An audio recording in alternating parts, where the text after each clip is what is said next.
It was stated above that the terms right and left should not be taken seriously in the modern world. Let us illustrate this with a concrete example. Take two countries, the United States and Russia. In the United States, two parties compete in Parliament, the Democratic Party and the Republican Party. If we look at history, we find that the Democratic Party initially supported, for example, the institution of slavery. It would seem that this is a right-wing conservative party, seeking to preserve the existing order and traditions. Today, the Democratic Party, among other things, supports sexual and racial minorities, women's organizations, and opposes abortion bans. The Republican Party initially opposed slavery and presumably was left-wing, progressive, reformist. Today, the Republican Party advocates, for example, reducing social spending and increasing military spending. At the same time, both parties can be considered liberal, because there have been no others in America. America emerges as a liberal project, with adjustments for its time. Now take Russia and its parliament. There are parties in this parliament, but who is right-wing and who is left-wing? From what ideological positions do people speak? This is unclear, apparently even to the speakers themselves.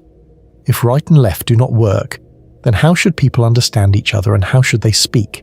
It seems that one should speak concretely.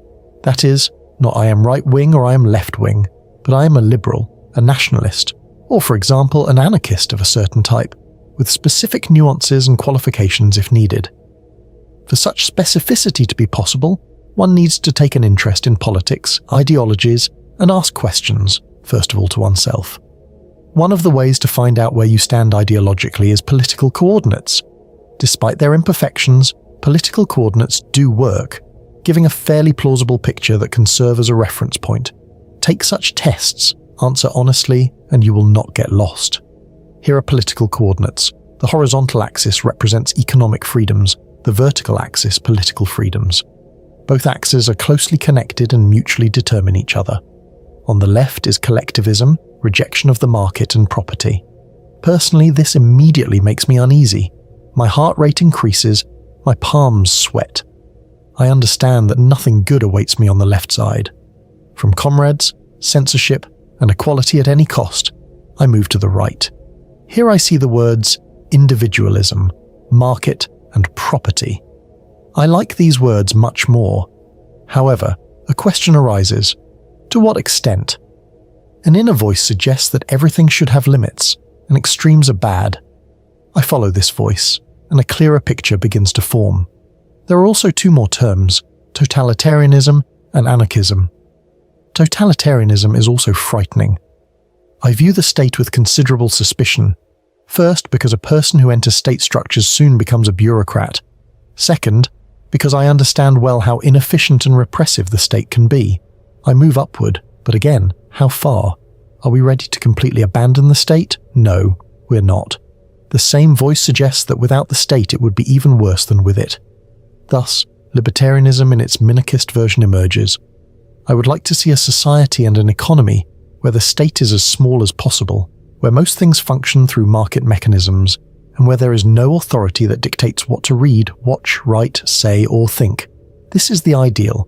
Reality is reality, and in practice there will always be many nuances. This is me. You should think and decide for yourself. Finally, one important remark. The overwhelming majority of people will be located in the center, or rather within a small circle in the center. Therefore, if you somehow find yourself close to one of the edges, or even worse, at the extreme edge, your situation will be unenviable. For most people in the centrist circle, you will be seen as a radical, a terrorist, or simply a freak.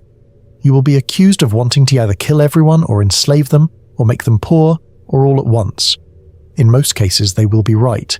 You, in turn, will see them as weak, unserious, and lacking principles. To some extent, you will also be right. And this is Humanities. Subscribe here and on Patreon. Videos come out earlier there, along with the texts. See you in the next one.